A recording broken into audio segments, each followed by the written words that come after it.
Hi, happy Friday, happy weekend. I have been looking forward to this weekend because there's a party that happens here. It's a fundraiser for a very fun Burning Man camp, and it's a dance party.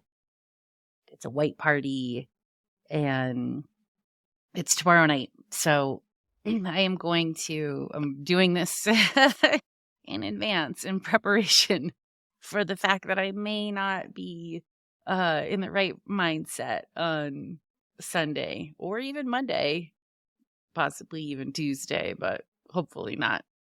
So I am I'm going on vacation.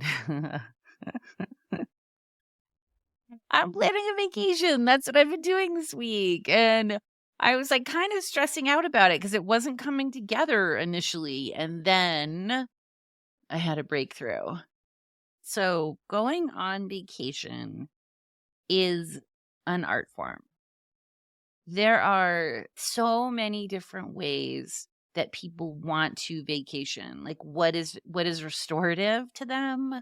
What is it that makes them feel like they actually had a vacation? What are the things that take them away from feeling like they're on vacation? And it's very different. I met this guy at the Shabbat dinner.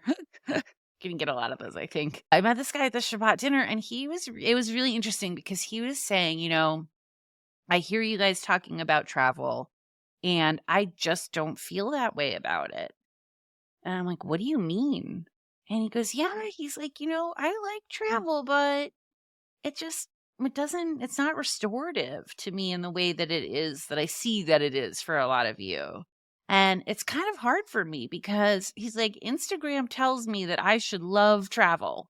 And I was like, wow, actually, yeah, you're right. Like, we really have that sort of cultural mindset around that you should love travel, and it's not for everyone. So that was kind of an interesting thing. And then when you think about vacations, right? Like some people think a vacation is sitting in a lounge chair on the ocean reading a book, and then other people are like, I need an adventure. Like I need to be out of my comfort zone. And so like thinking about how to travel with people and thinking about how to have a successful vacation with your loved ones is like really an art form, and like learning how to be very clear about what it is that you need. And one thing we learned early on with families is that you like never go to a place where everyone has to get in a car in order to do something. Do not, like, that is no bueno. The whole waiting and trying to get everyone wrangled together and everyone in the car. Nope, nope, nope, nope. We learned that one. We learned that one early on. That is not a vacation. So I have been spending quite a bit of time this week planning my next trip to visit my daughter in Europe.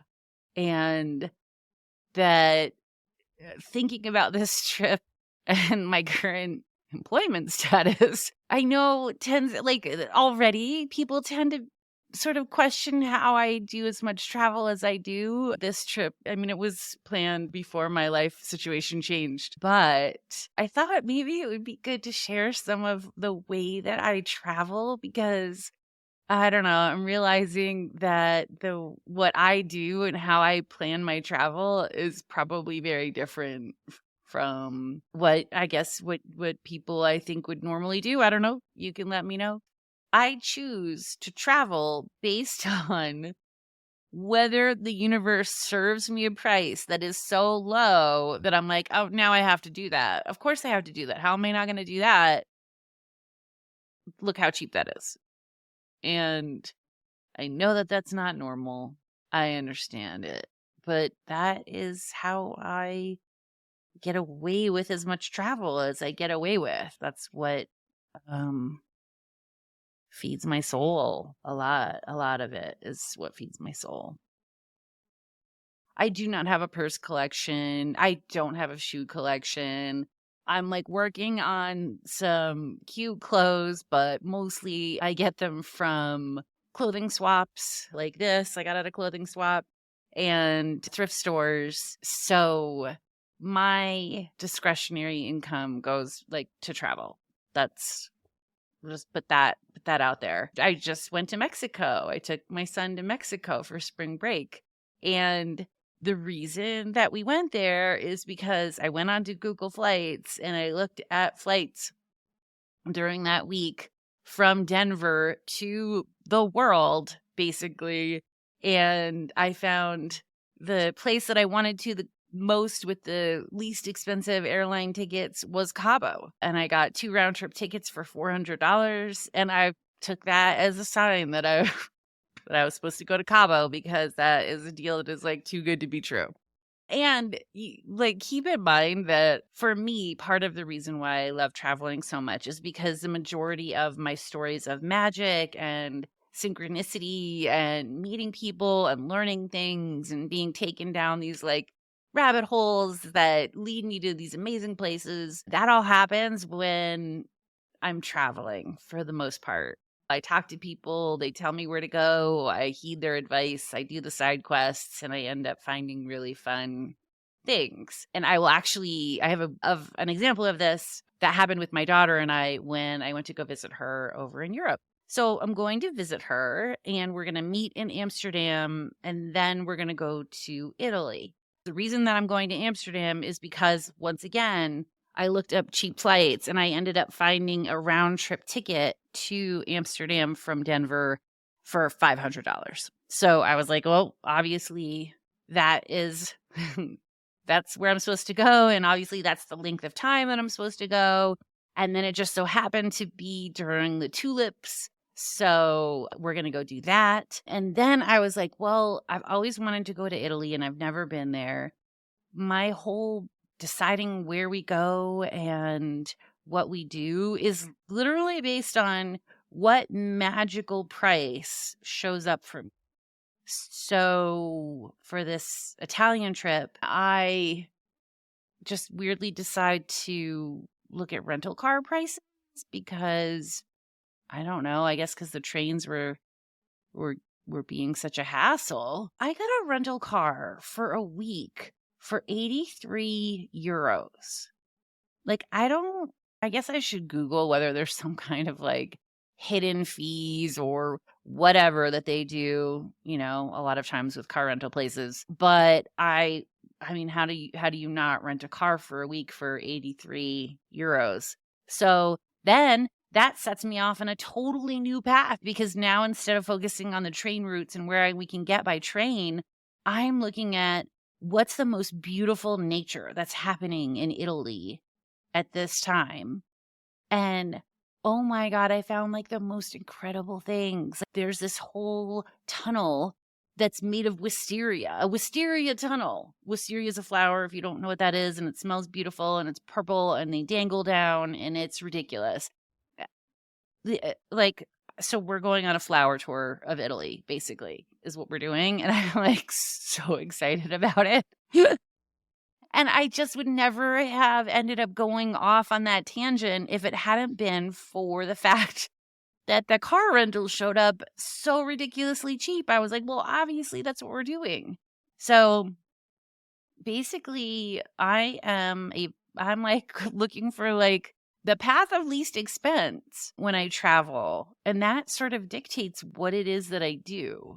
I was thinking about Italy and I was thinking like Italy's kind of been this like fancy dress in the back of my travel closet that I've been saving for like the right moment. And I just realized, I mean, if we haven't learned anything in the last couple of years, it's do the things that you really want to do. And so I just decided, yeah, we're going to go to Italy, and I am really, really excited about it. And I'm excited to travel with my daughter because we have a really good travel chemistry. She is amused by the way that things show up for me, and she's like here for it. And I think she's got that herself. Of course she does. But an example of this. So I love this story so much. I always have encouraged her adventurous spirit because I know that's not the kind of quality that you could or should dampen in a person. If they have that, they have it. It's just in their blood. And she has it. So I decide, though, that if we're going to go look at a university in Scotland, which was where she was looking, that we should go in November when it's like kind of like crappy weather and cold and cloudy, and because I wanted her to get a real sense of what, winter could potentially look like, because Colorado is sunny in the winter. So we go in November and the weather is actually quite spectacular. And we decide to go look at this castle, and we take the bus because I am not learning how to drive on the other side of the road. Like, it's too short a trip for me to take that on. So we we take this bus and we're trying to go out to this castle. We see the bus driver. We're like, hey, does this go to, this castle? And the bus driver's like, yes. Cool. So we sit in the back of the bus and we're driving along. And then all of a sudden we see this sign for the castle. Like, we pass it. And so we like ring the thing and go up. I'm like, I think that the stop for the castle was back that way. And she's like, yeah, it's one stop behind. I'm like, I guess that would have been good to have stopped there. And she's like, oh, I thought you changed your mind. I'm like, okay. So meanwhile, we knew it was a half-mile walk to the castle. Like, the castle driveway is a half-mile long. So we get off, and it is bitterly cold. And we're like, do we wait in the bitter cold another 45 minutes to take the bus back one stop? And then I'm like Google mapping it, and it turns out we can kind of go in the back way. It's like we're still sort of a half mile from the castle. We're just not, instead of walking up the main driveway, we're going to walk in through the back way.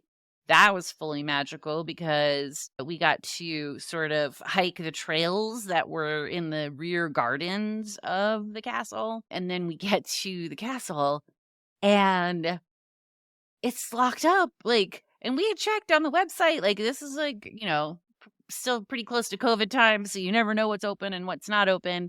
So we go and we're like kind of standing in the courtyard of this castle, but we can't get in any of the doors and we're trying to figure it out. And just then, these two sweet women with this little baby, like 2-year-old girl who's like running around, or maybe she was 3, but little, and they're kind of confused as well. And so we start talking. And they're like, oh, we heard that the castle was closed because of the windy weather, which we're like, okay, that's kind of weird. And these women go, well, we were on the quest to see a castle. We promised her a castle today. So do you guys want to hop in with us and drive with us to the next castle? And I look over at Caroline and she already knows, like, this is absolutely a definite yes. We're getting in these strangers' car and we're driving to an unknown destination that is a castle. And we do. We get in the car and Caroline's playing with the baby and we're like getting to know these women. And one of them is from Oregon and the other one is from Poland. And we're talking and I'm like, well, what do you guys do? Like, how are you in Aberdeen, which is the town in Scotland that we were in? And they're like, oh, we're both professors at the university that were touring. And so that was amazing because then we had these like 2 personal tour guides who Caroline and I got to ask like 1,000 questions about, what it was like to go to school there. And so, it's sort of a fun example of like how that all worked out. So that's kind of how I travel. I like to keep things like as loose as possible so that when a side quest shows up, I can go on it and I'm not having to just like run to the next thing. So basically I have like what I think might be a pretty epic flower tour of Europe coming up in another week or 2. So I also really almost never return to the same place twice, mostly because there's just like so much world to explore that I can't, it would be really rare for me to go back to a place. but there are a couple trips that I have done that I'm dying to do again. And they're like some of my most adventurous trips. And so I'm like thinking about how I would want to do them again and thinking about how fun it would be. Like, what if I put out there that this is what the trip kind of looks like? This is what the adventure looks like.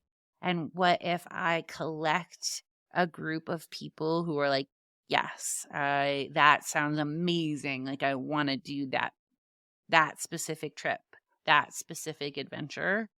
And then I get to experience this thing that I love again, but I get to have new people with me.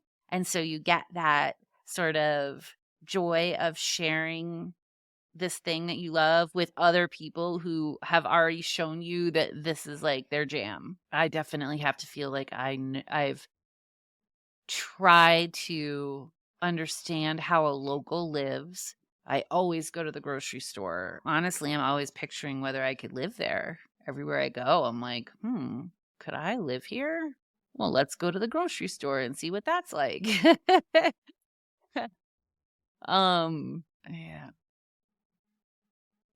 The grocery store in Costa Rica was the experience of a grocery store in Costa Rica, and then the experience of coming back to the United States and going to a grocery store was incredibly healing for me. I know that sounds weird, but it was, back during the pandemic, grocery stores were pretty freaking terrible. People wearing masks and everyone's like too afraid to look you in the eye, and there's so much separation. And for me, grocery stores, like, I would try to make them fun by like cracking a joke or saying something to a cashier that sort of jogs them out of their autopilot, and we can have a funny conversation. And I feel like, I don't know, I just get a kick out of that. So then to have the grocery stores have everyone just be like so shut down and not looking and not smiling, and it was like really awful for me. So I moved the kids and I to Costa Rica for 6 weeks, which was also pretty wild. It was an amazing decision. It was a fantastic decision. And how that all came together is like a story for another time. Basically, during the middle of the pandemic, my kids and I packed up our house, put it in storage, and took our dog and moved to Costa Rica for 6 weeks and traveled all around the country, my kids and my dog.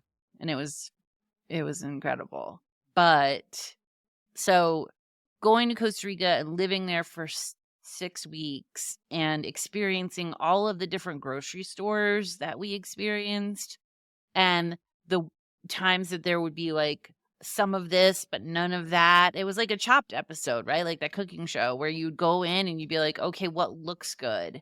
And then what can I make with this combination of ingredients? And then like the one time you go in and they have fresh basil, you're like, that's it. That's like, what can we do with basil? Because it's a fresh herb and it's here. And so coming back to the United States after that and walking into a grocery store and understanding the vast amount of choice, the fact that I could decide to make anything, like any cuisine, and I could find what I needed in order to make that, it just changed the way I felt about our grocery stores. All of a sudden they were fun again. Like, I didn't care that people were wearing masks. I didn't care that people weren't looking at you in the eye. I was just so delighted by the variety and the choice and the quality of all of we're so spoiled. We don't even realize it. You don't realize it until you move to Costa Rica for 6 weeks. And then you're like, oh my God, I can make anything. I can make anything I want for dinner.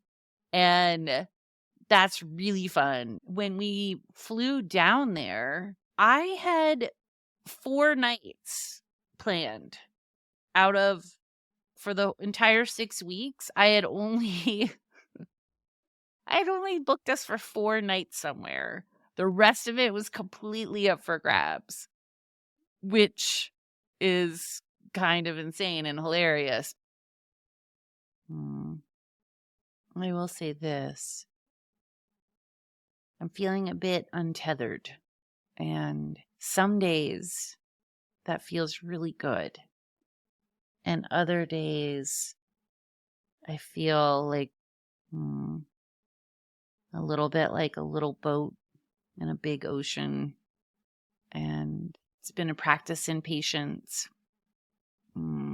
It's been a practice in faith. And I'm trusting in the process. Trusting in the process.